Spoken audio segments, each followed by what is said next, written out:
Welcome, students, to another episode of Manhood Academy podcasting. We're in the class. We have with us today Carbon Winter. We got Paperclip. We got Boggles. We got Tim Will, a.k.a. Big Will. We got Travo and a returning wonder, the boy wonder, last seen on a milk carton, DKO. Glad to see that he's still alive. Yeah, glad to see he's still alive. People were speculating about the number of ways he could have. Drive by his house to check up on him. People were speculating about the number of ways he could have been murdered, but he hasn't been murdered. He's still alive. He's still here. He's still well.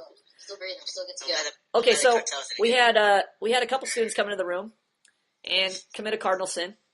This is covered in the chat room thread. You will read about this if you have read this new student orientation thread where it tells you to read the chat room thread. You should drop the phrase, "How are you? What's up? What's up? What's up, bro? What's going on? How you doing? What's up, dog?" Drop that all from your vocabulary instantly. If you want to say those things, utter those phrases outside of the academy, that's your problem. Once you come to the academy, don't bring that problem here. Tim Will, pop quiz, hotshot. Oh, here we go. Oh, Boggles, write this down because I'm going to post this in the student lounge. Type it? Write it or type it, either one. Okay, I prefer typing. All right. Thanks for sharing that with us. Yes, I'm sharing my reactions. Pop quiz, hotshot. Tim Will, right. Pop quiz, hotshot. When you come in the classroom, in lieu of, "What's up, bro? How's it going?" What do I want to hear? You want to hear something about yourself, convey you're a person. So you can talk about anything, like how you talk about pretty much anything that comes to mind. Anything that comes to your mind. So just wildly, so if you were thinking about, killing a hooker today, you're going to share with me your thoughts about killing that hooker. Is that correct? Well, that's kind of disturbing. Well, you said anything that comes to mind. Are you advising students to mention anything and everything that comes to mind? Maybe that could be taken in the wrong context. Well, why don't you put it in the right context? I don't want a maybe context. I want a context that makes sense to everybody here. They're all depending on you for this answer. Well, you can do it. What you want us to give when we come in is a reaction to our experiences. Okay, but you said any reaction, so I'm asking you, what type of reaction, if not any reaction? Paperclip. Yes. When you're given a reaction, should you give any and every reaction? So if you're what was that word? If you're giving a personal reaction, do you agree with what Tim Will said that you should give personal reactions? To a certain degree. There's some things that shouldn't be shared. Okay, so now this is what I want to know. I'm coming into the classroom. I'm going to say my personal reactions, but now I want to know what should and shouldn't be shared, or more importantly, why. What's the guideline for what I should share? Put it that way. Whatever doesn't get you arrested. Okay. So that's what not to do. Oh, I could share something that wouldn't get me arrested, like hey, I just ate food. I just ate food. What other guidelines do I need, Paperclip, other than something that's just not illegal? Because you're telling me something I shouldn't share. You should share. I got one. I don't know. I'm stuck on that. I have a problem with not knowing what I can share and what I should not share. Okay. So I'll pass. Travo, when you come into the classroom, so far do you agree with the statement that you should share your personal reactions? To a certain degree. Okay, so what's the degree? What's the guideline? What's the cutoff? What type of reaction should I be sharing? Help me out. Teach me. You should share them if it's pleasurable. What's that? To the other list, if it's pleasurable. If it's pleasurable, you should share it? Maybe? Why don't I like this accent that you have, Travo? What's wrong with your accent, Travo? What's wrong with that? An indefinite. So what was that your real answer, or are you giving me your real answer now? I'll give you the real answer now. Okay, I'm ready. Yeah. I'm waiting for the real answer. It has to be pleasurable. Has to be pleasurable. To who? The listener. Why does it have to be pleasurable? Why can't it be just painful? Maybe it helps if you think about what's the point of sharing your reaction, Travo? Why share a reaction with me? Just because you feel like it? Oh. To form a relationship. Oh! So the whole point of sharing your reactions with me is not just to talk about your deep, dark desires or the disturbing things you think about or the fact that you took a pee 2 minutes ago. The point of sharing your personal reactions is to do what? To form a relationship. Oh, well, that makes more sense. Now I know what I should be sharing. Okay, so. I have a question about that. Okay, well, Tim Will has the answer to that. Go ahead. All right, Tim, I have a question for you. Now, let's say I go to a bank and around $1 million. I can convey that to someone. Whoa. Say what? Say that again? Wait, what? If I go to a bank, okay, look, if I go to a bank and take $1 million from the bank, I can then go tell someone and convey myself and make that experience pleasurable. But that would get me in trouble. So are you saying that it's okay to share that kind of experience even though it can get you in trouble? Like, how do you draw the line when you say that you can convey yourself as long as it's pleasurable? Well, let's ask you a question about relationships because Travo said what? What's the point of sharing again? To form a relationship. Travo, what's the point of sharing again? To form a relationship. Okay, so we got that basis there. Now, what you're talking about is a Bonnie and Clyde thing. You have a relationship with somebody, and maybe you're bank robbers, maybe you're two thieves, or maybe you're a relationship. You're a pimp, and you got hookers, and she's like, "Hey, I just made $100 off this guy," or maybe you're a politician. You have a relationship with your aide, or maybe you're a husband and you have a relationship with your mistress. Okay, or maybe you're in a relationship. You're a dad, and you have a relationship with your son. Now, I've named maybe 5 different types of relationships. What's the separating line between those relationships? How would you separate? How would you distinguish those relationships, those different types of relationships? If you had to categorize them and throw them into 2 different categories, how would you split them up, Paper? Some would be dysfunctional and others would be functional. Okay. So now think about your question. What was your question again? Whether it's okay to convey your dysfunctional experience with someone. Okay. Now, Travo's going to answer your question. Travo, Okay. we should be conveying our relationships for the point of what? I'm sorry. Form a relationship. Wait. We should be conveying our personal experiences for the point of what? To form a relationship. To form a relationship? To form many relationships. To form many relationships? I have an answer. Oh. A functional. Oh, wait, hold on. This guy's bright. This guy's a smart guy. Okay, let me ask him again. So the point of conveying my personal reactions is to form what type of relationship? A functional A relationship. functional relationship. So you're talking about, Paperclip, you're talking about sharing information about your bank robbery, allegedly, your hypothetical bank robbery, Yeah. with another person, and you said that might get you in trouble. What type of relationship are you forming where you're a bank robber and you need to talk about your $1 million bank robbery? I'm forming a dysfunctional relationship. So, now answer your own question.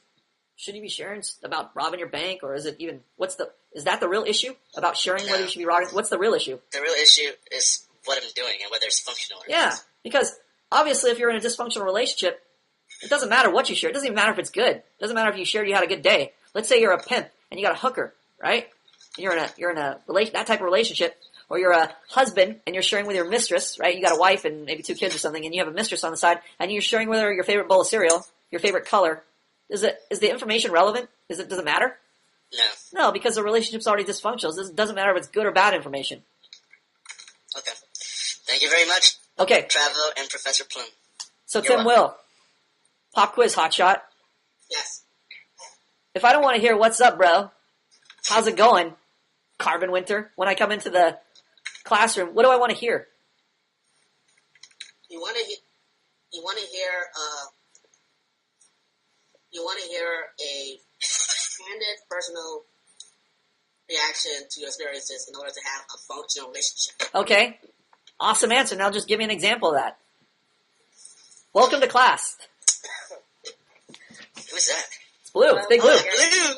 I missed you. Hold on, Blue, calm down. Blue, calm down. Tim's in the middle of giving an important lecture. He's going to give an example, a demonstration right now. Because I don't want to hear what you could. I want the actual demonstration. I'm an actual person. I'm gonna sit in the chair like I'm a conversational dummy. Okay, the props here. I'm ready. Hold on, I got a better idea. Wait. we're like some hot chick. Oh, wait, I want to see this. Okay, Crash test them. Oh, that's funny. I got some props for Big L. Okay, here we You go. should have like the song. Okay, here's your chance to shine now. Tim Will, here's Professor Plum sitting in his chair. You walk into class. Here I am. Hit it. So Plum, I read this article about this little crappy ass TV show called Man in the Middle. Right? It was basically about some guy who wakes up and finds out that he's in Sri Lanka. Uh-huh. Yeah, he just got his arm cut off or something like that, and he's wondering how to get home. And let me tell you something. The TV show just makes me want to just hide. I mean, the acting was just horrible. I mean, it's like the guy was just reading through some teleprompter. He's not convincing at all. Okay. And it just... Hold on, stop right there. Travo, what'd you think? I didn't like it. Why not? It was kind of boring. Why was it boring?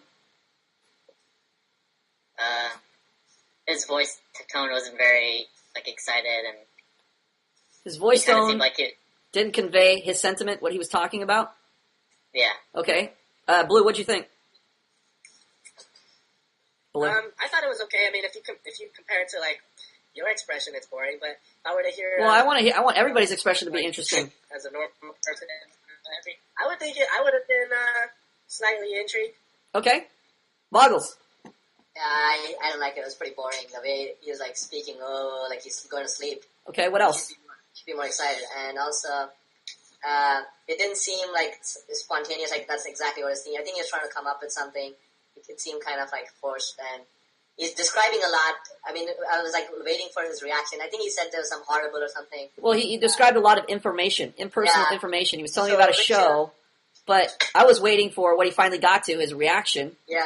But I didn't get a lot of why. He just said, there was really horrible acting. What does that mean to me? Yeah, well, I mean, a lot of the students have the same problem. It's giving reactions and stuff, information with, so that's... Right. It was good that he gave me some background about what he's talking about. He's like, it's a show. I saw this article or whatever. A little background on what he's talking about. And then all of a sudden goes right into his reaction. Horrible acting. Yeah. But then that left me hanging. Okay, horrible. What does that mean to me? It means nothing to me. What's your version of horrible? Are you talking about a chipmunk getting run over? Or are you talking about, he sounded wooden and stilted? What do you mean horrible? But I'm thinking, how is he going to do that in real time if you don't have the practice to compare it to something that's... Well, relatable? maybe this is a class. We should have a classroom and practice in class. What do you think? I think that's the very... That sounds cool. Yeah. Sounds like a good idea. Excellent idea. Maybe we should have a crash test dummy where we could practice on, huh? Yeah, exactly. Because Just imagine if you were in that classroom, Boggles, and you were talking that crash test dummy. What would you say? You came into the room and you just saw the dummy sitting there. What would you say? well, Why don't you go ahead and talk to the dummy? Start cutting out holes. well, I kind of not sure. I see all these different faces. I'm kind of getting to know some of them, and I'm not sure how the class is going to go. If I'm going to get into a fight with somebody, and if I'm going to get irritated by somebody here, and that's pretty much it. I hope the class is exciting and we learn a lot. I hope my fucking degree of my expression improves by the end of the time. Paper, what'd you think? Nah, I wasn't really paying attention to what he was saying How come? because it didn't catch my attention. Why not? This is why your answers don't catch my attention. You don't give me a full answer. Well, I wasn't listening at all to what he was saying. I was just thinking. I was just lost in my own thoughts. I was thinking about if So I you had just talked weren't right paying now, attention. Okay, so you were worried about me calling on you. Tim Will, what'd you think? Yeah, there you go. What is exciting to you, Boggles? Well, I don't know how to relate it real time. What is exciting? Going on a roller coaster is exciting. It was...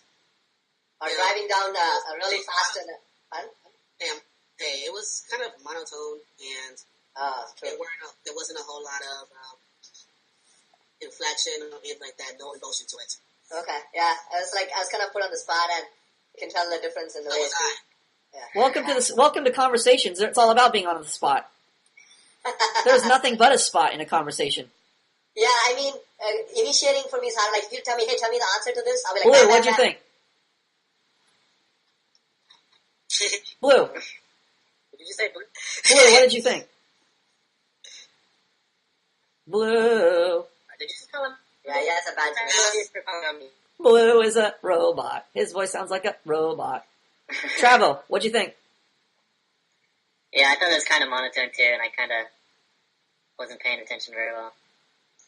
Anybody paying attention? DKO. I know DKO back from the dead was paying attention. My computer overheated, so I just got back. Okay, welcome. Oh, wow. Welcome to the worst class in the world. Carbon, Okay, we can what'd you improve, think? Professor. Well, irrespective. First of all, hold on. Were you paying attention? Absolutely. Oh, this is amazing. You guys should emulate Carbon. This is the only student in class paying attention without overheating computer. Without wondering. Good student. Some of you guys have problems with your connection. That's understandable. But other than that, if you don't have a problem with your connection, you should be paying attention. Hit it, Carbon. Let's hear your answer. Well, I was going to say, irrespective of how he delivered his, his greeting there, I'm a little confused about how that is actually a greeting to the dummy. Okay, let's find out. Was it a greeting to the dummy? Did you find it was? I did not find it was. Why wasn't it a greeting to the dummy? Because he didn't address the dummy. He talked to the dummy like he was talking to me about the dummy.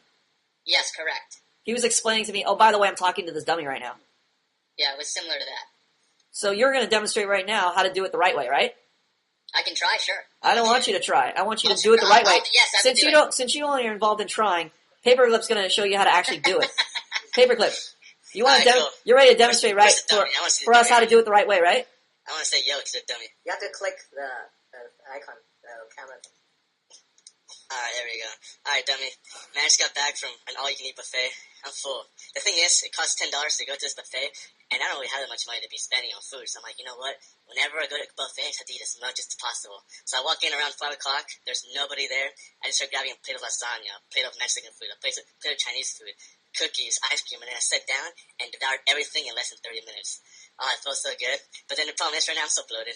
Like, I had to walk home. Like, I usually walk home because I've been told that it's really nice, or it's really good for you to walk so your body can digest. But today I was so bloated, I was walking, and I'm like, I screw this. I'm sitting down and taking the bus. And that's exactly what I did. Blue, So what'd you think? Who? Blue, how's your connection? Still bad? Blue's still tapped out. I heard most of it. I liked it. Okay. What did you like about it, or why Can you did you guys like hear it? Yes, we can hear you. I liked it because, well, I liked his voice inflated. It was, Like the voice inflection. Hold on, Blue. Time out. You got robot voice. You got bad lag. Why don't you, Blue, exit the class and try connecting again. Maybe your connection will improve. Travel, what'd you think? I liked it because, I could like picture Paperclip like reaching for all the food, and it just made me think about being in a buffet and eating a bunch and getting really fat. Okay. I liked it. Tim Well. Yeah, I have to say that, he did a really good job of, telling his story. I mean, I kind of really got into it. I mean, I could just see him. What brought you into it? I would say how he explained it, how he felt, what was his voice tone, the whole 9 yards. Okay. So there's a lot of things he did. He's got his expression, his facial expression, his voice inflection is keeping time with his sentiments, his thoughts, right? Where he's expressing something, he's matching it with his voice tone. Not just for the sake of changing the pitch of his voice, but to match what his thought process is. He's taking you through his actual thought process, through his feelings while he's eating his meal. So he's giving you a candid expression. Now, I don't necessarily talk to people who are as expressive as Paper, physically, but I still have an enjoyable time talking to them. I thought Boggles was very expressive. A lot of you guys said he was monotone. I'm not looking for, an over-the-top dramatic presentation like, I went to a buffet, oh, it was so good, it was so delicious. A lot of you guys want to either err on one side where you're totally monotone, or you think, if I'm not genuflecting with my arms and, my voice tone isn't all over and I'm super excited, that is not good expression. That's not what makes good expression. Good expression is characterized by what, Boggles? By being candid and conveying your personal reactions. Yeah, it's by being candid. If you're telling me something, you might be excited about it, but not super excited. Or you might be, conveying a sentiment to me. That's your personal experience. And your voice doesn't even change that much. Yeah.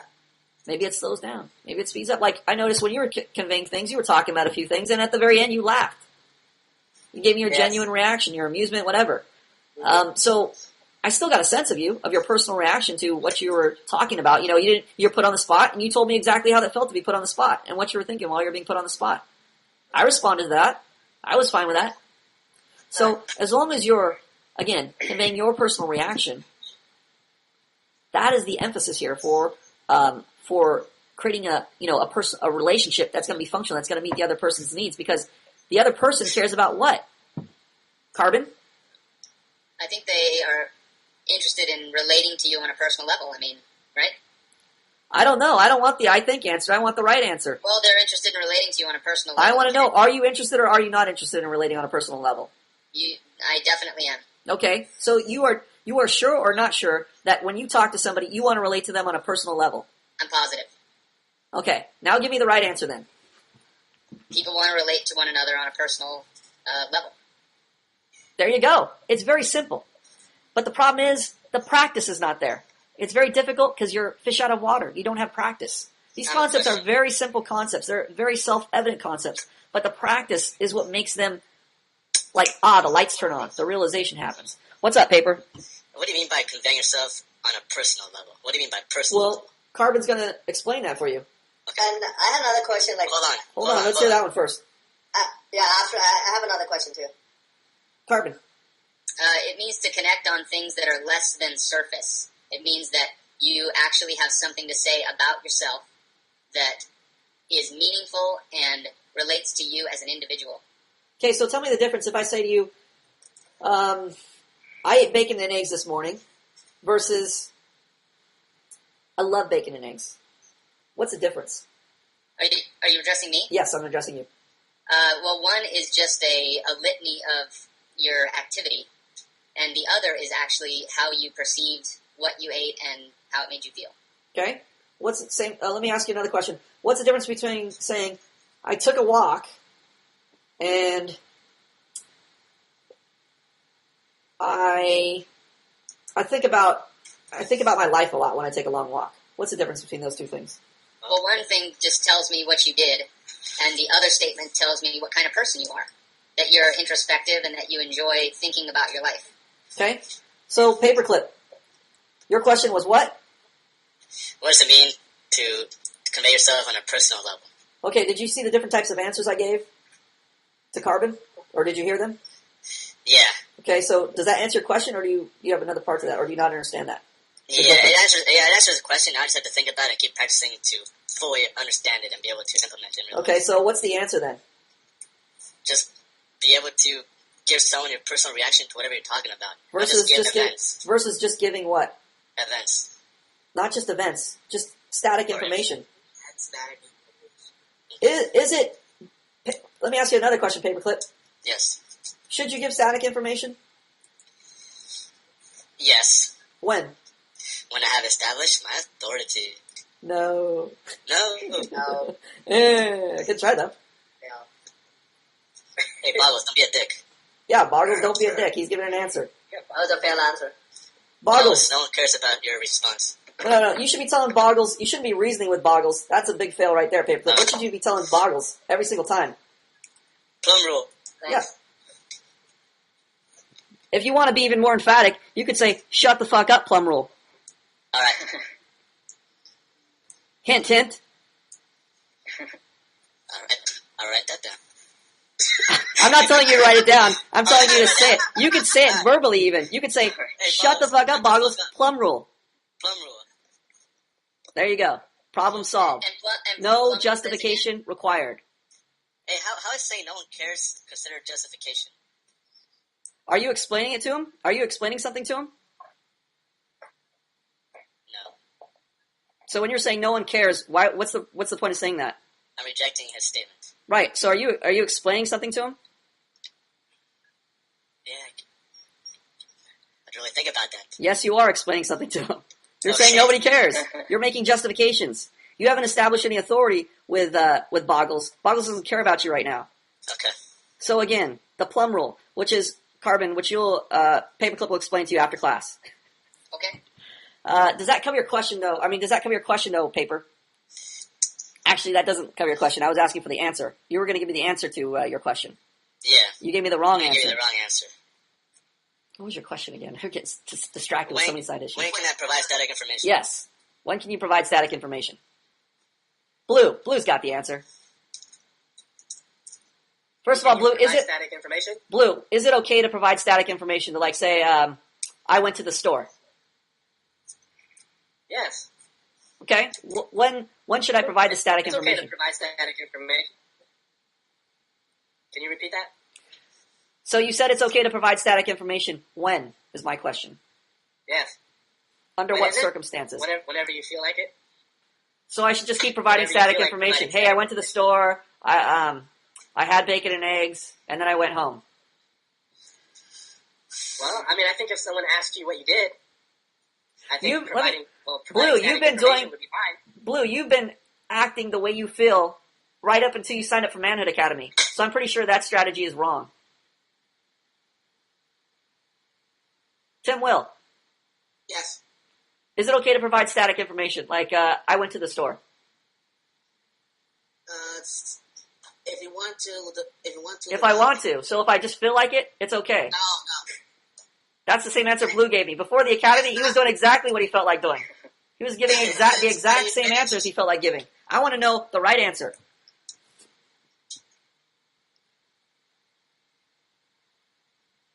I don't really. You don't really know or you don't know? I don't know. You don't sort of don't know? You really don't I know? don't know. Okay. Travo. Is it okay to give static information? Like, I climbed a tree today. Yes. When? When is it okay? If it helps convey your reaction. Oh, or if it helps express convey a yourself. reaction, yes. If it gives us some background. Like, for instance, Paperclip conveyed information about the buffet. He conveyed the setting. It was just static information. Where he went, static information. What he was doing, eating, static information. This was necessary to set the scene so it would be comprehensive. It was necessary to create an orderly social interaction with me, right? If he just went into, oh, I feel so full. What? Full over what? Right? He has to at some point say why he's full. He ate food. Static, impersonal. But it's necessary to give me background to create an orderly conversation so I know what the hell he's talking about. So yes, static information is definitely necessary. A lot of what you write will be static information. Probably most of what you'll write will be static information. But the most important thing, even though you have a lot of static information, or the majority of writing will be static information, what's the most important thing to remember to include, DKO? You just left. What's the most important thing to remember to include, Carbon? In addition to that static information. Well, it's the important stuff. Which is what? Content. It's the content that allows the other person to get insight into who you are and what makes you tick. The static information gives part of that information. I mean, gives part of that. It tells us who we are and what makes us tick. Like I say, chocolate makes me tick, or food makes me tick. Well, food makes Paperclip tick too. Certainly I'm saying what information in addition to the static information is necessary that we should remember to include. the stuff that conveys your person. Yes, the things that convey a person, which are specifically what, Boggles? How and why you experiencing a specific degree of your reactions. Right, but what specific things? What are those things called? Give me one of them. Starts with a T or an E. Rhymes with thoughts. Your thoughts. Your thoughts, yes. And what's another type of information that's personal to you, that makes you a person, Cole? I mean, Carbon? Your feelings. Your feelings, your emotions. Right? Sure. So these two things make up you. These are the things that separate you from just the static information of I went here or I did this. Everybody goes here and everybody does that. You are no different than those people out there. You have the same needs as them. So you're going to be doing a lot of the same things as them. But you're going to have very unique personal thoughts, very unique degrees of your feelings. And those are the things that people are interested in knowing because they say everything about you. People are interested in learning about you, not just that you did something or you went somewhere or you ate something. Those things are all necessary to set the background, to make an orderly social interaction so we know what you're talking about. But the essential thing to remember to include is what, Tim Will? Your thoughts, your feelings, your personal reactions. Yes. Yes, this is the key. That is the attractive point. If you don't have those, if all you have are just your background information, there is no attraction. There is no order. What are you attracted to, Boggles? When you speak about things like, what am I attracted to? In general, what's the general concept? What's the general concept you're attracted to? Ebook concept. What are you attracted to? Order. You're attracted to order. Yeah. So, if I just tell you where I went and what I did, I'm not attracted to that. why not? Because it's like an information marathon. No, EBA concept. You're attracted to what? What are you attracted to? It's not an orderly presentation of your experience. Start over. What are you attracted to? To order. Okay, so if I just tell you where I went and what I did and what I had for breakfast, what's wrong with that? Does not create the order that I desire in your presentation. It doesn't create the order in what? Order in what you're saying. Well, there's a thing that is like kind of like the container for this order, so to speak. There's like a container for this order. It's your unique. Does not No, it's unique. It only happens when you approach me. Personal reaction. I don't know. It's like the order. Okay, to have order, we have to have this thing. If we don't, and you're very bad at making these things, but if we have these certain things, Relationships. yes, to have a relationship is to have order. So if we only have the static information, we're missing order. Yeah. We have disorder. Yeah, relationship is not being formed. Exactly. So if you don't have that person, you have a disorderly thing. It's unattractive. If Carbon just comes in here and says, "What's up, bro? I did this. I went here. See you later." So the relationship. We don't have a relationship, so we have disorder. How do we know we have order in our lives? Carbon? We have functional relationships. Yes. If we're like Boggles, and we're laughing when Paperclip is giving an answer and he fails, he gives a fail answer, and Boggles says fail answer, and then Paperclip expresses discontent over being hurt. Don't say that. Don't be a dick about that. And then Boggles snaps back and goes, "Fuck you, bro. I got my pride, bro." What's the problem there? The relationship is not being formed. Yes, there is disorder. So we know what about Boggles, Carbon, when we hear that? But he's a dick. Yeah, we know he's a dick, but what is, in general, if you're a dick, what does that mean about you? It means that you live in dysfunction and that you have difficulty creating... You are a disorderly person. If you are not considering the relationship, for instance, because you might not consider this, but because you refer to Bogler as a dick, you've now burnt a bridge with Bogler. Bogler's emotions just spiked. Now he's like, "Fuck, Carbon, I know the guy just called me a fucking dick." So now there's a relationship rift. So now you're going to have to figure out how to make a good relationship with Bogler, because you and Bogler you've created disorder with Bogler. You yourself, what does that say about Carbon? Boggles, what does it say about him? He doesn't know how to create orderly relationships. Yeah, we know that, but what does it say about him? Oh, he is disorderly. Yes, he is disorderly just like you are disorderly. He doesn't know how to form the relationship. If he did, and he called you a dick, well, number one, he probably wouldn't call you a dick in the first place. But number two, he would, after class, he'd say, "Hey, sorry I offended you. I didn't mean to call you a dick, bro. That was a dick move. I want to repair our relationship. I want us to have a bromance." And then you're like, "Oh, you know what? That's cool. I'm a total dick too. That's why they made a plum rule for me." Now, guess what? You created an orderly relationship. But shouldn't people who are misbehaving be punished? Well, let's find out. Bogger, what do you think? Well, yeah, that they should be. Okay, so what's your point? Paperclip? Well, my point is you're telling Carbon to apologize, but if he apologizes, that just shows that Bogler's dysfunctional behavior is okay. And I can be the only one enforcing it, because if I'm the only one, then he's not going to care. Right, okay. So the problem was either my example was wrong, the wrong context, or what kind of punishment should he be giving him? Let's say, if punishment's appropriate, right? Let's say we're talking about Boggles being disorderly, right? What's appropriate? What is merited? Because I'm just asking him a question. I'm saying, what does it say about Boggles if he can't get along with you? The answer to the question. Right? So we're looking for disorderly. He gave the correct answer. You're being a dick, but it's being a dick is ridicule. It's more vague. It's a little vague. It's just like saying ignorant, or it's like saying stupid. He's stupid. It means the same thing. It's shorthand for ignorant, but there's more ridicule involved there. Is ridicule called for in the answer? No. What's called for? You said punishment was called for. Bogler's being a dick. But where do you draw the line about what's ridiculing and what's not? I mean, the behavior that I think disagreement would be appropriate. Well, am I asking Carbon to ridicule Bogler?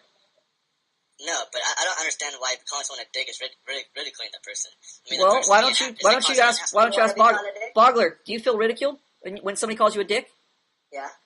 Paper, if I called you, "Hey, you're a dick. Hey, everybody, Paper's a dick." Do you feel ridiculed, or do you feel just like I gave a clinical description of you? You gave me a description of how I'm acting. No, I didn't say you were being dickish. I said you're a dick. Oh, like I am? Like I cannot change? I say, hey, look, class, paper's a dick. Is that ridiculing you, or what is that doing? You tell me. That's just pointing out the person's attitude. You agree, Blue? Well, I mean, I guess it depends on how the person interprets it. If someone called me a dick, I would consider it as ridicule. Right. Okay. So we have another problem here is we have communication problems. We have people using different definitions for the same words. Guess what? What does that tell us about the people involved in the conversation? Disorderly. Disorderly. If we're having an orderly relationship, we should have the same meaning for the same words. You know how many different meanings we have for like dude and Right. this and that? Remember you were talking about... We're talking about sarcasm. Remember when people say, hey, you're a genius. Hey, Cole, you're a real smart guy. And I'm being sarcastic. What is that saying? Are you smart or are you not smart? Not smart. But it also, what if I write it on paper? And it says, Cole, you're a smart guy. Well, it's difficult to convey sarcasm through text Yes, why?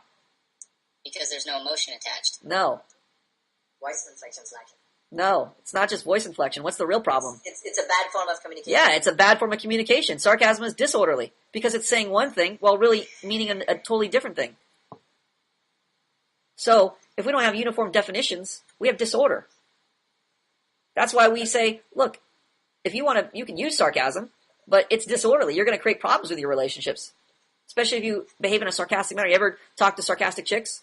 Sarcastic guys? All the time. All the time. How does it feel talking to them after a whole day? A full day of sarcasm? Makes you want to bang your head against the wall. Makes you want to punch them in the face. I love it. You love it. It's enjoyable. It's really fun to talk to I see what you sarcastic did people. All right. So, Professor, Yes. so basically it's an orderly social, it's a relationship if both of you are on the same page. You made an example about calling a girl a bitch, where you may call your girl a bitch, and to her it may seem like an endearing term. Yes. But if you call somebody else a bitch and you're not in a relationship, then they can see it as something different. Yes, so we need to say, okay, look, obviously, paper has a certain meaning behind the term. If somebody says he's a dick, he takes that a certain way. Bogler takes it a different way if somebody calls him a dick. He's more offended. So, what's the resolution? Is my question. Blue, what's the resolution?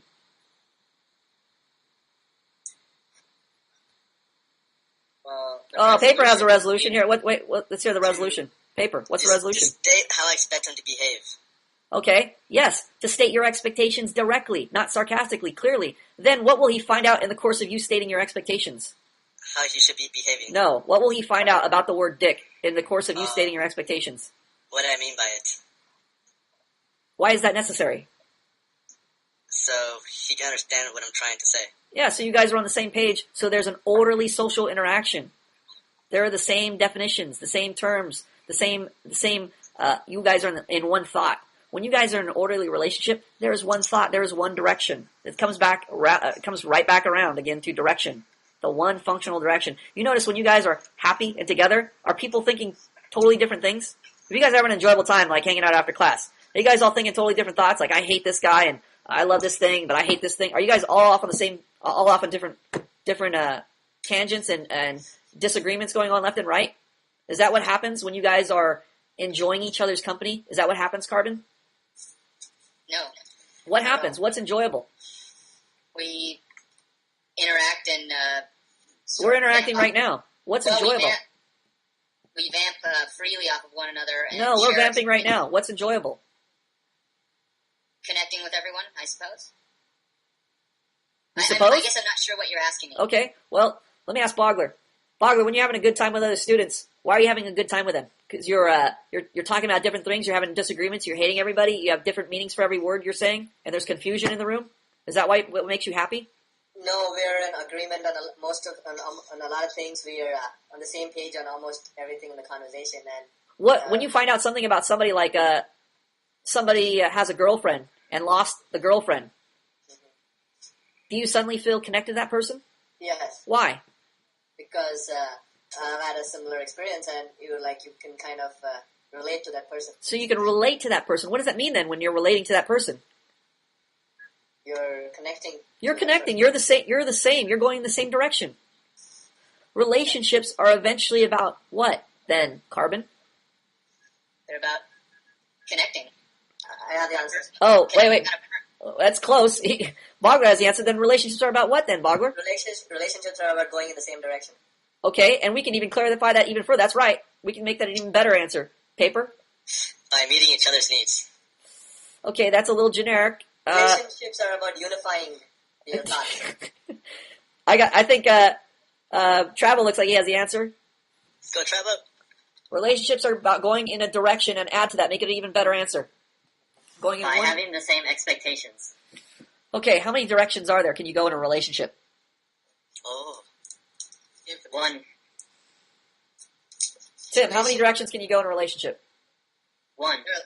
Actually, I'm asking it's my fault really because I'm asking a bad question, but I'm trying to get to the point here. So bear with me. It's a bad question. I understand that. Tim Will, Yeah. how many directions can you go in a relationship? Infinite. Yes. Oh, I'm not speaking strictly. When I say I have a direction, I'm going in a direction, that implies that there's only one direction. But just, yes, loosely speaking, you can go in many different directions.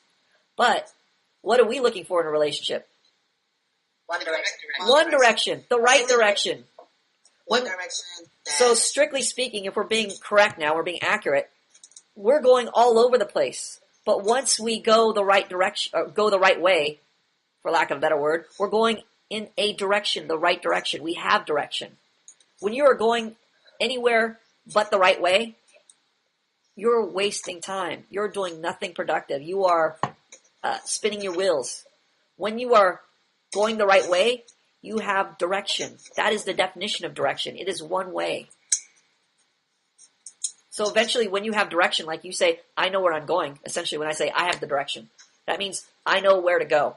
I know the right way to go. Not just a way or a good way or an optional way. You have the one way to go. So when you are here in class and we're all in agreement, there's all smiles. When people aren't in agreement and people don't understand things, there's confusion, there's discord, there's disharmony, there's a disorder in our student-teacher relationship. Guess what? What happens to our student-teacher relationship when everybody's on the same page? When everybody understands the same way Plum understands? What happens in the student-teacher relationship?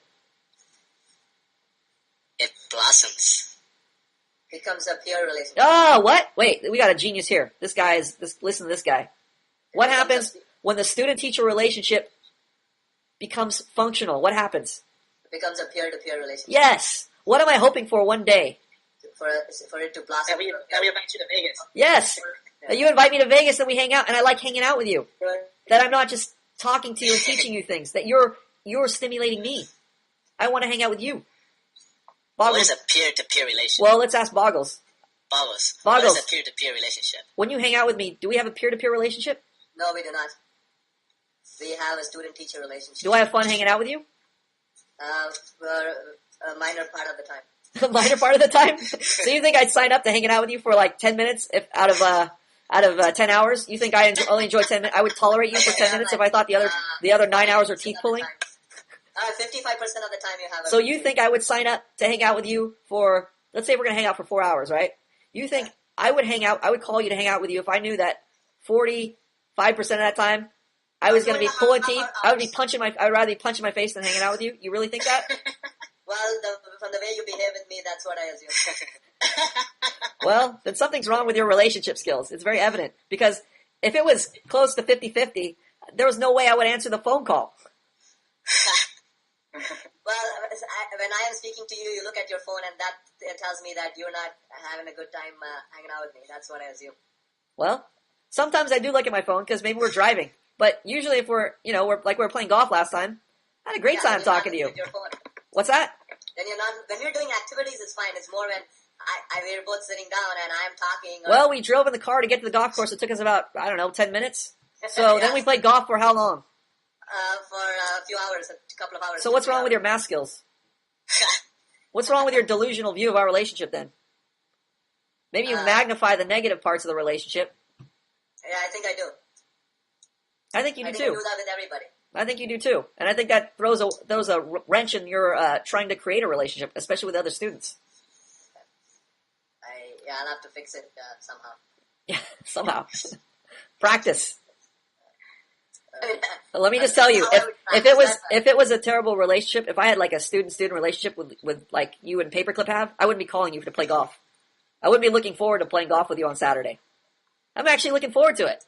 Yeah, me too. Yeah, but yeah, but it's not just you. It has to be me too. Otherwise, it's not a functional relationship. If you're the only one looking forward to hanging out, and I'm like dreading it, I'm like, fuck, I gotta hang out with Boggles on Saturday. Something's wrong with a relationship. Eventually, what's going to happen to that relationship, Carbon? If every day on Saturday we're going to play golf, and Boggles is like, I can't wait to hang out with Plum, and Plum is like, fuck Boggles, he's coming over again? What the fuck? What's going to happen to that relationship? Pretty sure it's going to disintegrate. Yeah, pretty soon we're not going to be playing golf on Saturday. I was thinking of it a different way, where over time we'll get on the same page. Thanks for paying attention, Boggles. Okay, so. Wait, why are you using sarcasm? Why do I use sarcasm with Boggles? That's a great question. I answered it actually before in a podcast, but let's revisit it. Why do I use sarcasm with Boggles, Blue? What does sarcasm indicate? Why do girls use sarcasm? I have the answers. You use it because you're not getting your expectations Okay, met. yes. So, yeah. So, what's that indicate? What's sarcasm? Yeah, you're not getting your expectations met. Right. So it indicates I don't know. DKO. Your own disorder. What's it mean when I'm sarcastic? Why do people become sarcastic? Why are girls so sarcastic today? Oh, Tim Will has the answer. They don't want to be held accountable for what they say. Well, okay. That's included in sarcasm, but what else? They don't want, they have an inability to state or enforce their expectations and to do it. We already covered that. Can't get the expectation met. Travo? They're frustrated. Yes. Can't get the expectation met. Frustrated. Sarcasm indicates frustration. So you're human. I thought you were a machine. I thought you wouldn't make any errors whatsoever. I thought frustration was a part of your is it a matter of, let me ask you a question. Is it a matter of errors here? Yes, I am making an error on my part, but let's say I can't get my expectation met with Boggles. Right? What's the problem? Why can't I get my expectation met with Boggles? Because you haven't established. You're not rewarding and punishing appropriately. Well, let me ask you this question then. Am I rewarding you appropriately enough? Yeah. Am I punishing you appropriately enough? Well, if the behavior is not where you want, you're not. What's that? If the behavior is not where you want, or if your expectation is not being met. I didn't ask for if-then statement. I'm asking for the answer. Am I punishing you appropriately or not? You're not. I'm not. You're So, not. more punishment is called for. Can I punish you very well over the screen right here? Can I bonk the screen and go, I'm bonking the screen right now. Boggler, I'm bonking your head right now on the screen. Does that hurt? Is that a good punishment? No, it's not effective enough. Is it good enough punishment if I just ridicule you? I say, Boggler, you're such an ass. No, it's just momentary emotional pain. Momentary emotional pain. So, I really can't punish you in this relationship. You're an adult. You're here by your own choice. It's going to take time. It's going to take your effort. What's the real punishment? Me not improving. Well, no, that's just you just not improving. I'm saying, what's the punishment? What's the result of you not the improving? relationship not developing. Yeah, not having good relationships with who? With each other. Yeah, with everybody around you. I can go on and have a good relationship with Paperclip, with Carbon. We can hang out. But what's the problem when it comes to you? What's going to happen then if you can't form a relationship? The relationship is going to go bad. You're going to be isolated. Nobody's going to be hanging out with you. That is going to be the punishment. The consequence of not being able to maintain the relationship is going to be the punishment. Whereas if I'm able to form relationships with Cole, with Carbon, with Paperclip, with Blue, I don't have to be sarcastic with them. Because I'm not frustrated because I can get my expectations met with Carbon. He pays attention in class. You don't see me say, fucking Carbon again, mother. Asshole.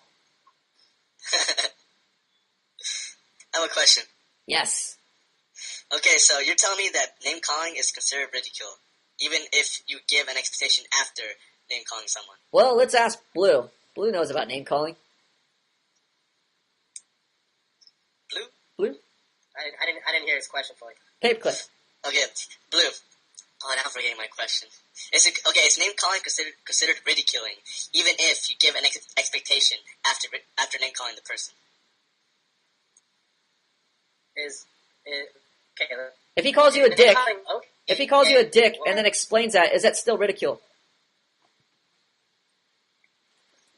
Yeah, it was a bad connection. Yeah, Carbon. If he calls you a dick and he explains it, is it still ridicule? I think it is. Yeah. Yep. Why wouldn't it be? Yeah, I mean, name calling doesn't really secure any objective.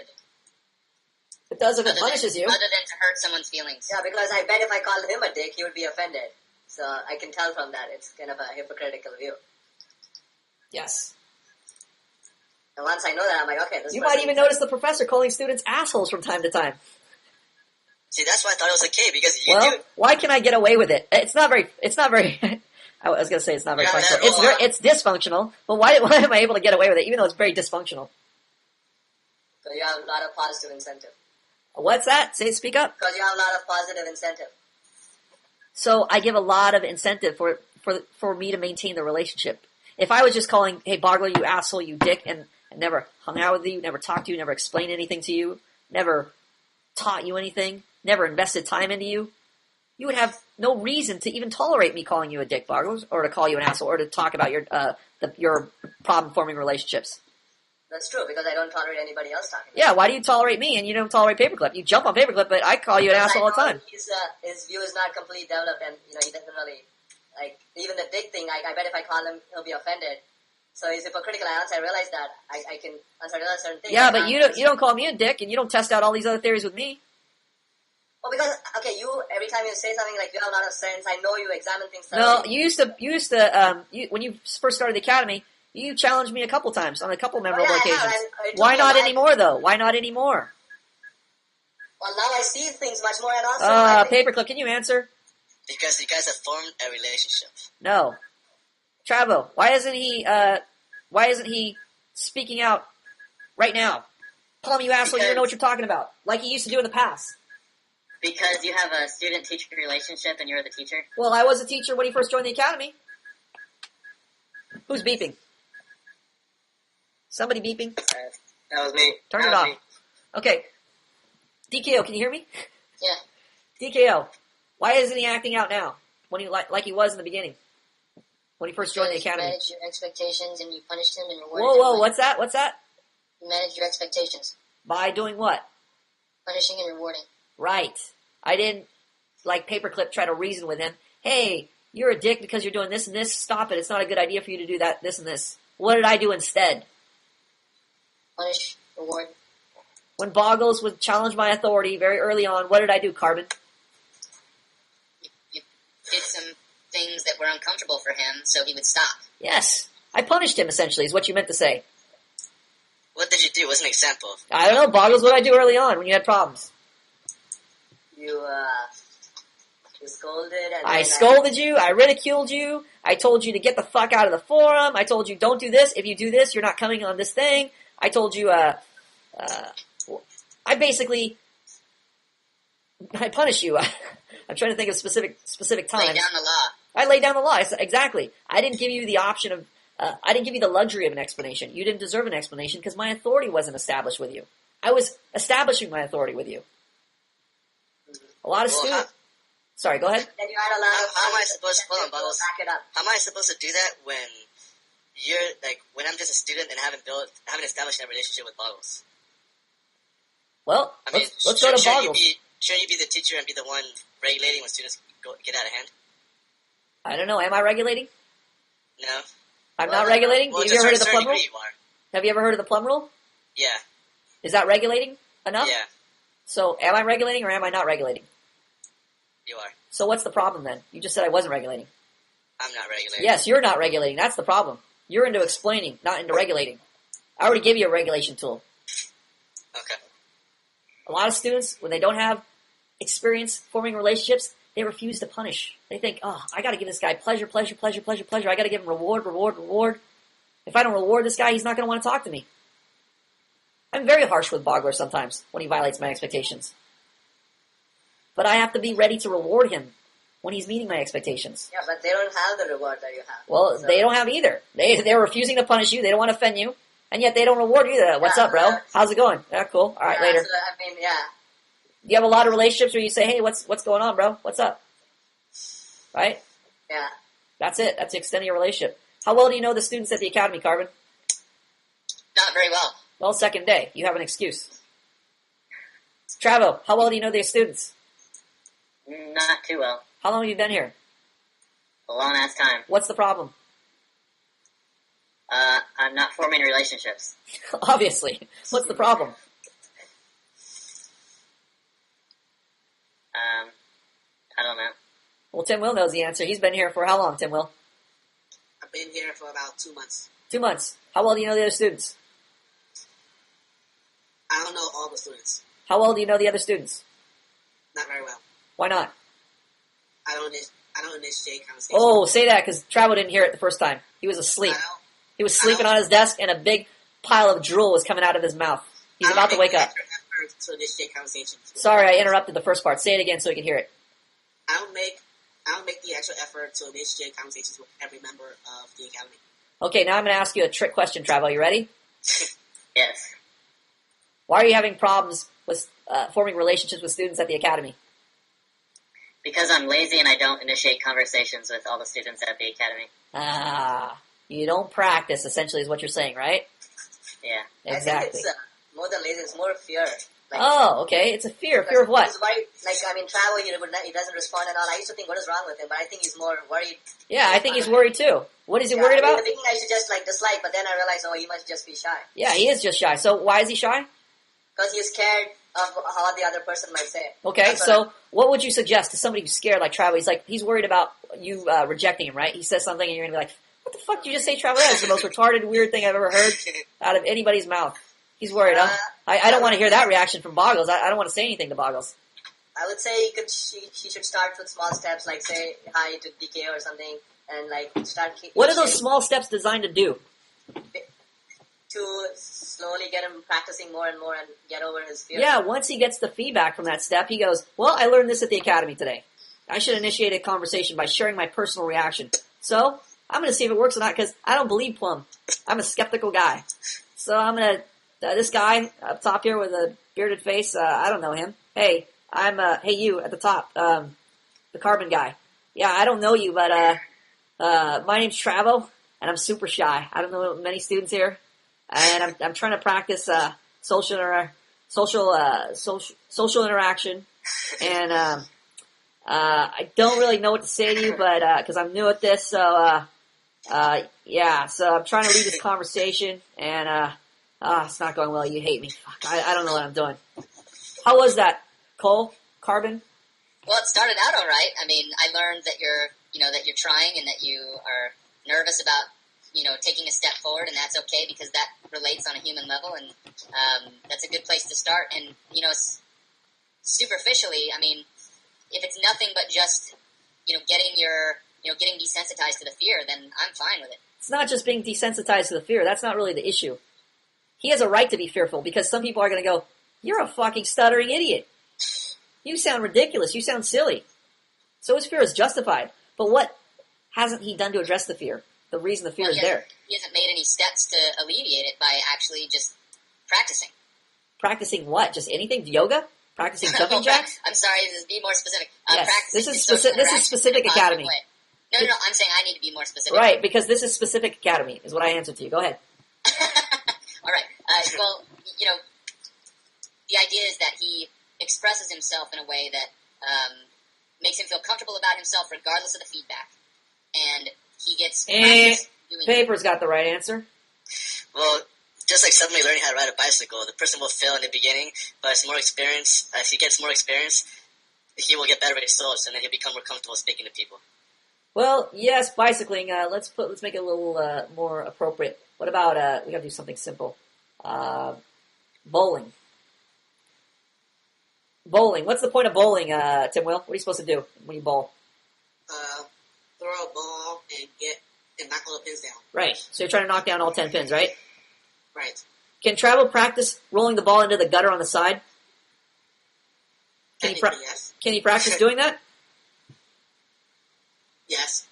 Can he get really good at rolling that ball in that gutter every time? Aiming for that gutter and rolling it in there? He can't be really good at it, yes, but it okay. doesn't. So when people see a score, they see 0. What's the bad score in bowling? 0, 0, 0, or what? 0? Okay, so let's say he gets a lot of zeros, and people come over and say, "What the fuck are you doing, Travel? Why are you rolling that ball in the gutter? You're supposed to try and hit the pins." So, hey man, I'm practicing. I'm getting better at bowling. And he keeps throwing it at that gutter. Keeps getting zero. Every time he goes to the bowling alley, he gets 0, 0, 0, 0, 0, 0, 0. But he's perfect at throwing at the bowling, at the gutter. What's the problem? Is it the people? They're like, "You asshole." And he's like, "Hey, I just gotta get over the fear. I gotta desensitize myself to negative comments. Don't worry, I'm done fine." And he just keeps rolling at the gutter. What's the problem? Is it the people? No, certainly not. What's the problem, Carbon? I like the metaphor, by the way, and the problem is that he's able to desensitize himself to negative feedback, but he's not getting any positive feedback either, so it means he's doing something wrong. He needs to practice good habits. Yeah, he needs to do it the right way. Because guess what would happen? Let's say if he didn't know anything about bowling other than he had to hit down all the pins. And by some miracle, he just starts throwing strikes, and he hits down every pin every time. He doesn't know what he's doing. He throws them backwards over his head. And every time he throws it, he gets a strike. What's the crowd going to do? You can get amazing feedback. Yeah, they're going to cheer. What's that going to tell him? That he's doing something right. Yeah, that he's doing something right. So, if Travo, now we're going to talk about social interaction. We're going to trick everybody up here. I feel like you're dissecting my mind. Okay, so now he knows about everybody knows about bullying. They're like, why are we talking about social interaction now? Okay, so now Travo's practicing social interaction. He's all, "Hey, what's up, Boggles?" And Boggles says, "Well, I don't know, stuff. All right, later." Shy guy, go away. All right, shy guy, go away. What does he know? Boggles? Not to say, "Hey, what's up?" Maybe say something else. He's doing something wrong. He's getting some negative feedback. He keeps doing that. Eventually, he just realizes no relationships that are satisfying me. Needs aren't getting met. Something's amiss here. Now, he read something in an ebook that said he should share his personal reaction. And so he starts sharing his personal reaction, and you're like, fucking weird guy, go away. And then he shares his personal reaction with Tim Will. Tim was like, "Oh, cool. I like that. That's cool." And then he shares his personal reaction with Paper, right? "Oh, cool. And then after about a month, Paper and Tim Will invite him over, and Paper's like, "You're a cool guy. I want you to meet my sister. She's really hot. She's a supermodel." And he's like, "Oh, sweet." And now he's banging his Paper's sister. And then Tim Will invites him over for a party, and he has a good time. He meets some new people over at Tim Will's party, right? I get a threesome. Right. Threesome. Now he's having a fun time over there. So now what's happened to Travo? What's Travo learned? Sharing his reactions is a good thing. Yes. Now he's read about it in the ebook. Plum's told him it's a good idea in theory. Now he has actual experience, and he's getting feedback from that experience. So then what's that going to do for him? DKO? DKO, what's it going to do for him? It's going to encourage him to keep on practicing. Yeah, it's going to encourage him to keep doing that thing that's getting that positive response. The first problem is he doesn't know what to do. He's got all this contradictory advice. He's got bros telling him, "Hey, bro, you got to act cool. You got to lay back. Got to lay back a little, bro. Got to tone it down, bro. Got to wear a cool shirt. Got to wear cool clothes. Just act chill, bro. You ever heard chill out? Just act chill." We always used to say, "Just chill out, man. Just chill. Just be chill. Be cool." Right? And you're like, "Oh, this works. Everybody likes me. I'm cool." So most of the problem is he's getting all this bad advice out there. And then he realizes he's been cool, and people think he's a cool guy, and they're like, "Oh, Travel's so cool. He just hangs out back there. He wears cool clothes. He's such a cool bro." And then after a while, they get to know Travel, and they hang out with him, and all he does is just hang out. Just be like, "Yeah, what's up? What's up?" every time. And after a while, you're like, "Is Travel retarded? What? All he does is he has really cool clothes. He has really cool clothes. He seems like a really cool bro. He just hangs out. He lays back there. He just chills out. But every time I talk to him, it's just like I feel really bored. I feel really unstimulated. I'm not having a good time." Eventually, what's going to happen to the relationship with me and Travo? Disintegrate. So he's going to be like, "What? This thing, it seemed like it was working, but ultimately, I'm just not satisfied. No satisfying relationship." So he's getting all this bad advice about how to interact with people. And then finally he comes to the academy, another source of bad advice. Right? Same thing. Same fear. Same justified fear. "Oh, fuck, another place telling me a different way to do it? Oh, I don't want to do it. I don't want to be rejected again. All my relationships down the tank." That's why Travo's scared. He has a history of not getting his needs met, of fucking up, of not doing it right, and not getting his needs met. Now Plum is telling him this. And he's like, "Well, I don't know. It hasn't worked yet. I haven't tried it yet."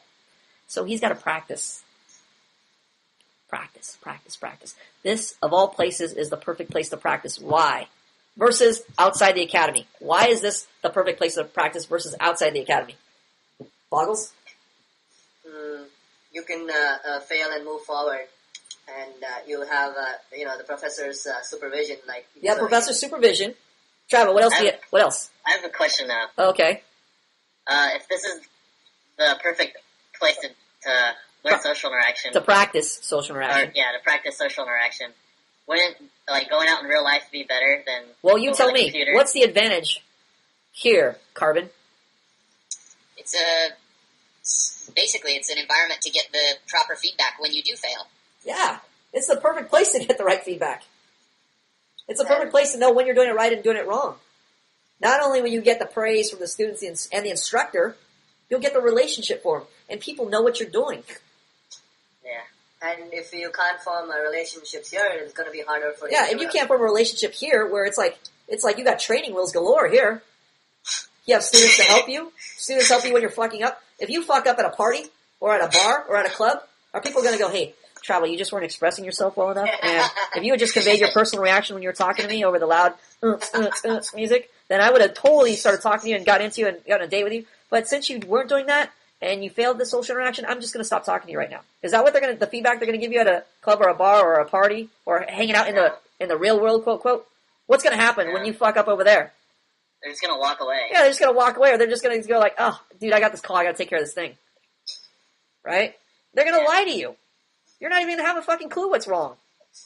You're going to think it's your deodorant, your clothes, the way you talk. Boggles came here, he thought it was his accent. Do you believe that? Oh, my accent's preventing all my relationships. If I just fix my accent, relationship problem solved. Principal Leotard said, "Oh, I'm just exhausted. If I wasn't exhausted, all my relationships with that girl that just imploded, the 3-week relationship I just had and wrote about in the Ian report, if I would just had more 5-hour energy drinks, that thing would have gone bomb. It was just my energy was low, bros." If only life was that easy. Yeah, so, outside of the academy, you don't have any instruction. You don't have bros that are all on the same page that are rooting for you. Yeah. Out there, you just have the wolves. Good luck. You'll learn the hard way. That's true. Yeah. So sad, but true. Okay, we went off on so many side points. Oh, We haven't even covered one podcast topic. we still got the podcast dummy here. Okay, well, since we're here, we might as well, let's practice. Boggles, welcome to class. Talk to the dummy. I don't know what to say right now. It's a mixed emotions. I'm learning some of the things I'm thinking about, and it's just that mixed reactions to what I'm experiencing. What's he missing there? Hey, dummy. What's that? I'm not greeting the dummy or something. Not just the greeting. What's missing there? You have some good start. What's the good start, Paper? What's the good start? I don't know. Well, he just told us he had a lot of mixed emotions, right? I'm missing the degree. Wait, say that again? I'm missing the degree. The degree. This guy's a brilliant guy. So, except I don't know how to do that on the fly. Well, maybe we'll practice. Maybe. I'm thinking mixed reaction, or I'm learning stuff. I'm mixed emotions. I don't know how to dwell into the degree as I'm talking to you right now. How will he know? Tim Will? By practicing and... I like how you cut him off and answer the first question. Tim Will, how will he know? Boggles just gave you the cheat sheet. Yeah. So I'm thinking, how do I... Hold on. I'm asking Tim Will. I was thinking how I come up with the... Shut up. Boggs, shut up. I'm talking to Tim Will. Tim Will, how will he know? Keep practicing and... That's it. That's good enough. Okay, Boggles. Yeah.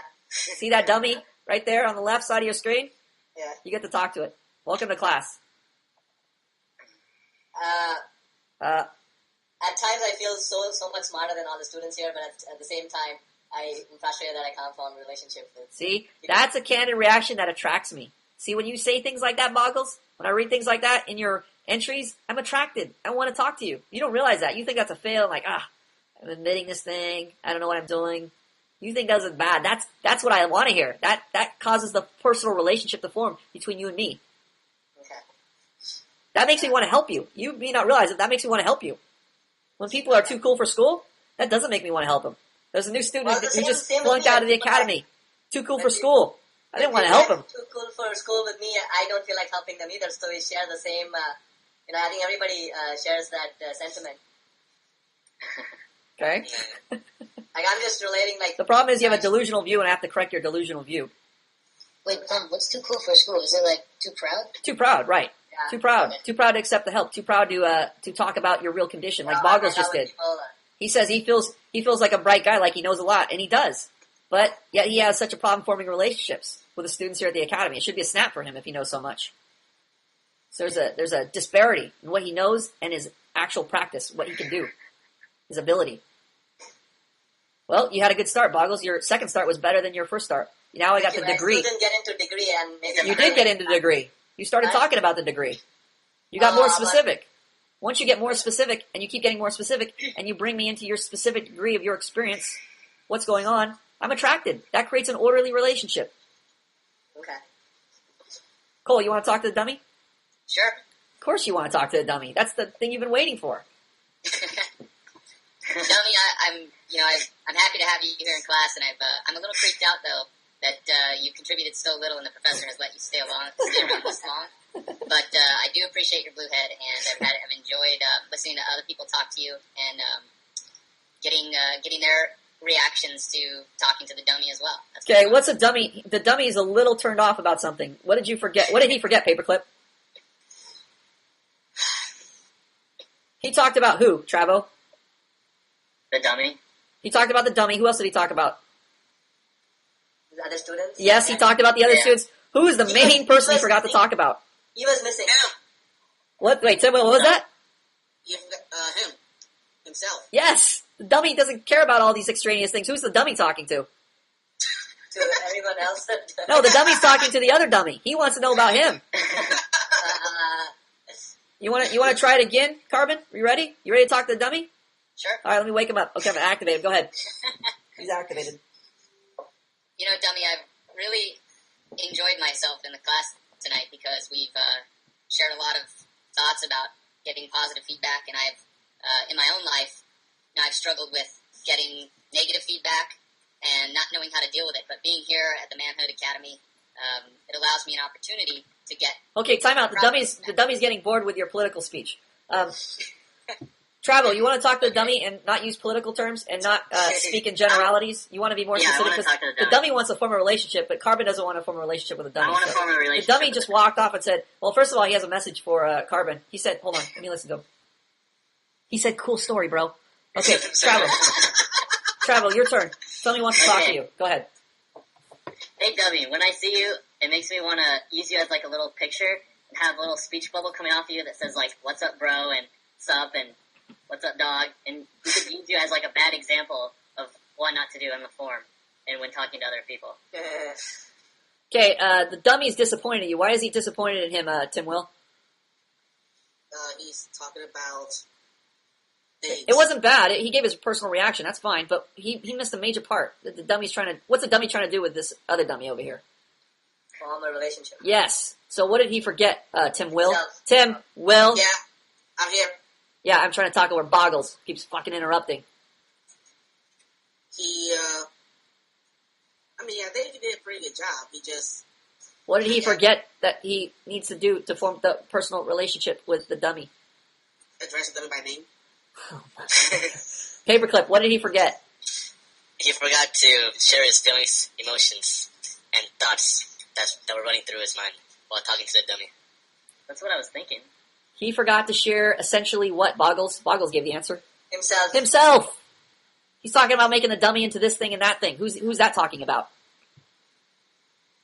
The dummy. The dummy. He made the same mistake I did. Yeah, the exact same mistake. You guys are going to continually make the same mistake until you get it right. This is why you're here to practice. Travo, you ready for run number 2? Yeah. Hold on, real quick. Yo. Quick question. Yes. Why was my answer wrong? Well, pay attention next time. Travo's going to demonstrate. Go ahead. Hey, dummy, I like how you sit in that chair. It makes me feel like I'm all warm and cozy inside. Like, I'm... fuck. The whole joke. Every class just burned down. Blue, you want to talk to the dummy? Alright, can you guys hear me fine? Yeah, we can hear you. Loud and clear. Go for it. Alright. Can you guys hear me? Yeah. we can hear you. Yes. Okay, I couldn't hear you. Alright, hello dummies, nice to meet you. You know what? You kind of remind me of when I play G.I. Joes because your arms and legs can rotate in different directions, and it kind of brings back. And Okay, the dummy's not happy with your internet connection. He can't handle the internet connection. All right, so we're sorry, Blue. We're gonna have to skip over to paper. Go ahead. Hold on, I need to see the dummy. Hello, dummy. After hearing everybody talk to you, you sound like a really hot chick who's just rejecting everyone. Like, you're rejecting one person at a time. And now it's my turn, and I'm like, damn, this girl's hot. You know, she has the blue head, the pink body. I just want to get her number, take her on a date, and have a good time eating pizza and enjoying the night. But then I look at you closer, and I'm like, wait a second, you look evil. The whole time, as Professor Plum was speaking, you were just sitting there watching us with your mouth closed, your eyes just... Okay, hold on. The dummy fell asleep again. Hold on. The dummy fell asleep again. Carbon, can you help Paperclip out? What was he missing from this experience here? It seemed like he made the same mistake Travo and I did. Yeah, everybody's making the same mistake. Boggles isn't going to make that mistake because he just heard everybody make the same mistake. He's gonna fix all that. He's gonna correct all that. Actually, Tim will. Tim Will's gonna correct all that first. Tim Will's ready. I just got, hey dummy, I just feel like there's a lot of pressure on me to do this right, because a lot of people just looking at me, you know how it is when you're giving a speech in front of an auditorium and there's the spotlight is right on you. Kind of it's a little bit like that, but on a smaller scale. Cool. It's a good start. Oh, the dummy just left hanging with blue balls. Oh. Okay, DKO's gonna finish it up. Dummy just left you. Dummy just turned his attention to DKO. DKO, go ahead, talk to Dummy. Hey there, Dummy. At first, I was shaking because I didn't want to talk to you. And right now that I'm talking to you, my voice sounds too loud and I want to tone it down. But I'm not gonna, because I don't want everyone to not hear what I'm gonna say. And my heart's pounding a little bit, because I'm afraid if my parents are hearing me on the other side of the door. And I'm getting nervous more. Oh, Dummy thinks you're adorable. Dummy's falling in love. I like that. Oh, God. Why is the Dummy falling in love with DKO, Vic Carbon? Because he's actually sharing some authentic truth about himself. Oh, so everybody else is talking about general things, and even Tim Will started off really well, talking about what he felt like giving a personal speech, and I thought he was going to bring it around to him, just like DKO was doing, but even he failed to do that. Eventually, the Dummy wants to find out about you. Yes, all these things are contributing. It's great that you talked about your reactions to the Dummy. Hey, the blue head makes me think this and that. I want to go on a date with you. Here's what I think about the class. All these things are great for sharing your personal reaction, but eventually, you're going to have to talk about you. Yeah, that's cool. Eventually, the Dummy wants to form the relationship with you. I don't get that. What do you mean by you? I thought that meant... Travel's going to demonstrate that right now, since you didn't get that. Because Travel wants shot number 3 at the Dummy. He's going to demonstrate what it means to talk about you. Versus just... Travel? Yeah. Okay. Hey, Dummy, I feel kind of put on the spot by Plum right now. I feel... I wish Paperclip wouldn't have asked that, because I wouldn't have to say anything. And now, at least I'm practicing, I guess. But yeah, I definitely feel put on the spot and uncomfortable. And yeah, I don't like feeling like this. Well, the Dummy is falling in love with you. Could you keep going? The Dummy is like, oh, Travel, you shared your personal experiences, how you're feeling. That's adorable. That's how I feel sometimes when I'm talking to people. Sometimes I'm a little shy and I don't know what to say. I feel like I'm put on the spot. I know exactly how you feel. Uh-huh. Yeah, I still feel pretty much the same. I don't know how I can explain it anymore. Well. I feel like... Yes? I feel like I don't know how to explain it very well, and I feel like I'm not very good at... So you feel like you don't have a lot of practice, is what you're saying? Yeah, I feel like that. So you feel like maybe if you actually practice writing in your expression post, you would practice expressing yourself, and you would have things to say. Or actually, you would... Not that you would have more things to say, but you would have practice saying those things. Versus not practice saying those things, like when you don't write expression posts. This is so damn hard. Why is it so hard? Lack of practice. Lack of practice, yes, exactly. So I'll talk to the Dummy. Hey, Dummy. Well, I'm on the spot. I'm Professor Plum. I'm responsible for teaching this entire class. Sometimes I worry that I don't even know what I'm talking about. I mean, I guess eventually, we put everything I say under a microscope, and it's got to make sense to people. It's got to help them in their lives, and it's got to be credible. So eventually, I guess their experience is going to determine whether what I'm teaching them is valid or not. But a lot of times, I got to question it. Me of all people have to be the most skeptical because I don't want to give the students bullshit. I don't want them to regret their experience with me. I don't want them to regret coming to Manhood Academy, paying $10 a month. When I think about it, that seems like a nominal fee, but I always look at it from a worth standpoint. Is it worth investing even $1? Is that dollar to me represents almost $100? So I don't feel like immense pressure because on the other hand, I feel like, hey, I don't even have to offer this program. I'm just doing this because it's going to benefit these students, and it's better than not offering the program. So offering the program is better than not doing it at all. So I kind of look at it that way. So it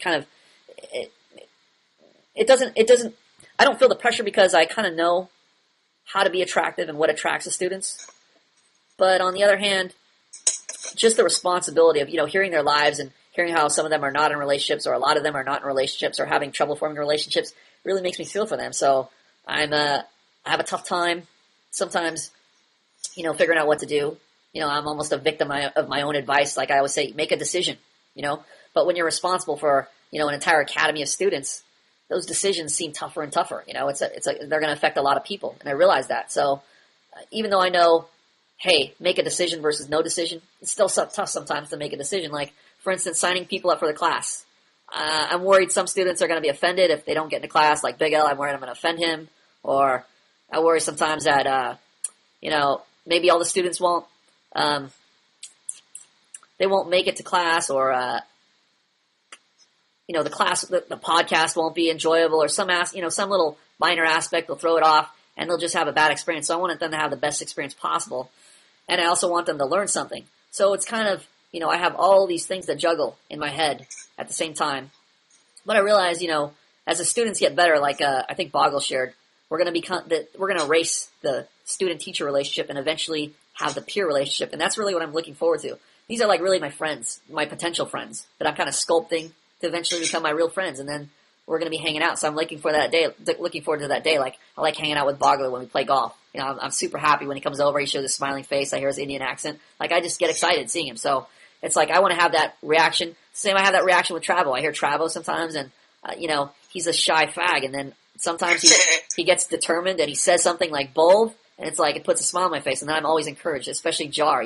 When I see Jar's icon in the chat room, I get all excited. Even this new guy Cole, he's paying attention. He's getting it. I see him as a valuable resource for the other students. That excites me. So those type of things kind of encourage me. With other things where kind of the discouraging things, which I expect are the students are like, they seem like they're Down syndrome kids. They don't get it a lot of times. And I realize that's just because of lack of practice, and it's just evident. But still, to me, it's still discouraging because it's still negative feedback. Like it's not it's not like talking to a group of my friends who I regularly hang out with, where I can expect like boom, it's always fun with them. Or this is like, it feels like pulling teeth sometimes, like we're all in a dentist chair. And I realize eventually that new crown is going to be put on their tooth, and they're going to be fine. They're going to be chewing, and it's going to be roses and smiles from there on. But just the process itself is painful, and I feel the effects of the pain. Just like I'm sure DKO feels nervous when he's put on the spot, even though this is a classroom, it's an artificial situation. But I'm sure he still feels nervous, even though we know this is a totally fake situation. You're not going to reject them. You're a doll. You can't reject them. So even I feel sometimes I feel the effects of. Not sometimes, but every time I feel the effects of how the students behave in class, whether they're enjoying themselves. That I'm enjoying, when the last time when we left off the podcast, the students were smiling, I was smiling, I got a good feeling. When the students are silent in class or they're struggling, I feel bad for them. I feel bad. So, I have the same responses that they have. It's just that I've been more trained than them. Okay, what did you notice between me talking to the dummy and you talking to the dummy? Boggles? You're able to be much more candid and open about what your thought process, where most of us are still scared to say what we're truly thinking sometimes. Okay. Was it attractive? Yes, it's attractive because you're letting it out, like truly telling us what you're thinking and not hiding, things like the way we're like monitoring and like omitting things because we're worried what other people. Right. Did I convey some weaknesses that or seemingly weaknesses that you would think of weaknesses like not knowing what I'm doing, or fucking up, etc. Or like say, for example, I wouldn't talk about my relationship with some students and stuff because I'm like not sure what I'm going to say. Right. I would just why was I able to say that and you weren't able to say that? Because you are the instructor and you can manage your reactions, I can't.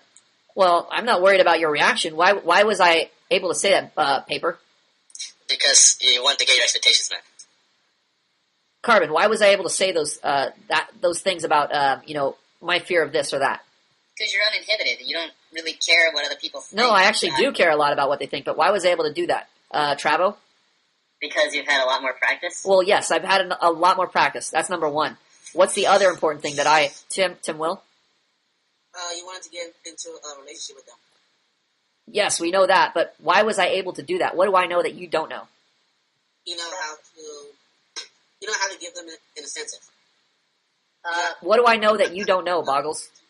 Everybody has a weakness, and you can't just come off invincible all the time. It's not just invincible all the time. I realize that being candid is attractive. I have the realization. You don't. That's the only difference. You have the ability to be candid. You have been candid. It's just your realization hasn't caught up yet. You don't have the realization that me sharing this is attractive, whereas I know it's attractive. That's why I'm able to share it.